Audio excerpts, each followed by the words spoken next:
شان رسالت اور غلو حرام ہے، ضلالت اور گمراہی ہے، اور پہلی قوم اس وجہ تو گمراہ ہوئی ہے انہوں نے اپنے اپنے نبی دی شان بیان کرنے اندر بڑھوتری، غلو، زیادتی، اضافہ کی، اور نبی علیہ السلام نے اس بات کا خطرہ تھا، تبھی آپ نے فرمایا لا تطرنی کما اطرت النصارى المسیح ابن مریم، میری امت کے لوگوں میری شان کو بڑھانا نہیں ہے۔ رسول اللہ نے روکا ہے، منع کیا ہے، وہ ہے آپ کی شان بڑھانا آپ کی نافرمانی ہے، یہ ضلالت ہے۔ یہود و نصارہ اسی وجہ تو گمراہ ہوئے کہ انہوں نے اپنے نبی کی شان بڑھائی اور اللہ کا حصہ، اللہ کا بیٹا اور اللہ کا جز قرار دے بیٹھے۔ ساڑھے معاشر دی سب تو بڑی بیماری ہی جہالت، شان رسالت تو لا علمی ہے، مقام رسالت نو اس قوم نے سمجھ نہیں پائی، سارا شرک اور بدعت اور خرافات اور رسومات کی وجہ یہ ہے کہ یہ امت نہیں سمجھ پائی کہ محمد مصطفیٰ صلی اللہ علیہ وسلم کا مقام کیا۔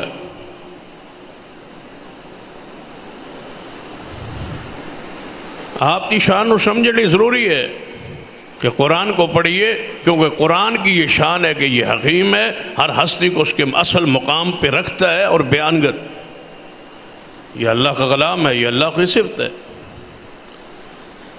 تو محمد مصطفیٰ کو بنانے والا، بھیجنے والا، شان دینے والا کون ہے؟ اللہ ہے، تو اللہ ہی جانتا ہے کہ محمد مصطفیٰ کی شان اور مقام کیا ہے۔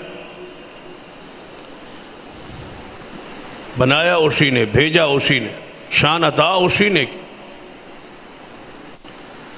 جتنی شانیں بخشی ساتھ ساتھ ذکر کرتا رہا نا کہ انا آتیناک الکوثر وما ارسلناک ورفعنا لک ذکرک، یہ کچھ ہے آپ کے پاس، یہ دینے والے ہم ہیں، یہ شان ہم نے دی ہے، مقام ہم نے بخشا ہے۔ تو پھر اللہ تعالیٰ ہی جانتا ہے کہ محمد مصطفیٰ کی شان اور مقام کیا ہے۔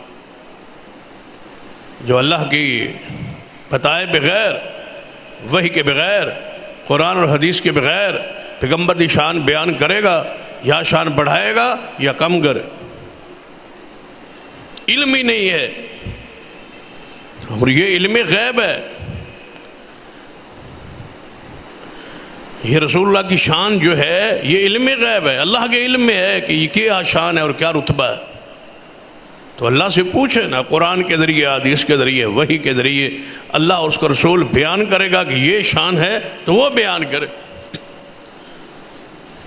اور اس پر بہت سارے دلائل موجود ہیں کہ جب بھی صحابہ کرام نے عقیدت محبت میں شان بڑھانے لگے تو رسول اللہ نے روکا ہے، منع کیا۔ یہ ایسا چپٹر ہے جس کو رسول اللہ صلی اللہ علیہ وسلم نے، اگر کسی شخص نے کوئی ایسی بات بیان کی ہے تو رسول اللہ نے روکا ہے، ٹوکا ہے، منع کیا ہے کہ یہ شان نہیں ہے میری جو تم بیان کر۔ اس پر بہت سارے دلائل، صرف اشارہ کر کے بات آگے بڑھتی۔ کیا سرور کائنات محمد رسول اللہ صلی اللہ علیہ وسلم کے پاس صحابی آ کے پوچھتے ہیں یا رسول اللہ صلی اللہ علیہ وسلم کیا ہم آپ کو سجدہ کریں؟ کیا آج پیروں کو، فقیروں کو، بزرگوں کو، ملنگوں کو سجدے نہیں ہوتے؟ میڈیا پر وہ کلپس موجود نہیں، دنیا سجدہ ریز ہے،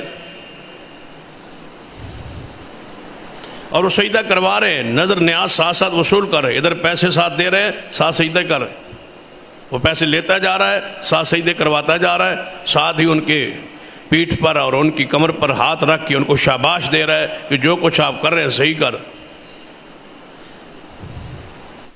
سرور کائنات محمد رسول اللہ صلی اللہ علیہ وسلم سے پوچھا گیا یا رسول اللہ صلی اللہ علیہ وسلم ہم علاقے میں گئے، لوگوں کو دیکھا بادشاہوں کو سجدہ کر رہے، ہم وہاں سوچا کہ رسول اللہ زیادہ لائق ہے کہ آپ کو سجدہ کیا جائے، تو رسول اللہ نے فرمایا نہیں، اگر کسی اور کے لیے سجدہ، مخلوق کے لیے سجدہ جائز ہوتا میں عورت کو حکم دیتا کہ اپنے شوہر کو سجدہ کرے، سجدہ تو صرف اللہ کے لیے۔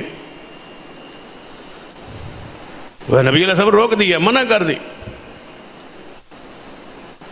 اور وہ حدیث بھی ذرا ذہن میں رکھیں کہ نبی علیہ الصلوۃ والسلام تشریف لے آئے، آپ کے صحابہ کرام کی محفل لگی ہوئی سجی ہوئی، صحابہ نے سمجھا حضور آ گئے ہیں تو حضور کے استقبال میں، حضور کے ادب میں، احترام میں کھڑا ہونا چاہیے، تو صحابہ کرام کھڑے ہو، تو نبی علیہ السلام نے برداشت کیا ہے؟ نہیں۔ کہیں بعد میں اس کی وضاحت سرات کی ہے؟ نہیں، اسی وقت فرمایا یہ کیا کر رہے ہو، یہ اجمیوں کی طرح تمہارا کیا انداز ہے کہ میں آیا ہوں اور تم کھڑے ہو جاؤ؟ تو قرآن نہیں پڑھا وقوموا للہ قانتین کی، قیام تو اللہ کے لیے، یہ تو حق اللہ کا ہے۔ اگر کوئی شخص پسند کرتا ہے کہ میں آؤں اور دنیا کھڑے ہو کے میرا استقبال کرے، وہ تو اپنا ٹھکانہ جہنم بنا، نبی صلی اللہ علیہ وسلم روک دیا، منع کر دیا۔ تو شان مصطفیٰ پڑھنے واسطے ضروری ہے قرآن پڑھی، قرآن کے بیان سے پتہ چلے گا شان مصطفیٰ کیا ہے، مقام مصطفیٰ کیا ہے۔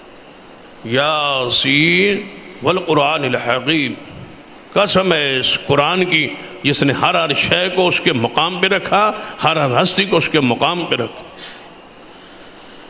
یہ معنی ہے حکیم کا، یہ مفہوم ہے حکیم کا، اس کی حکمت کا۔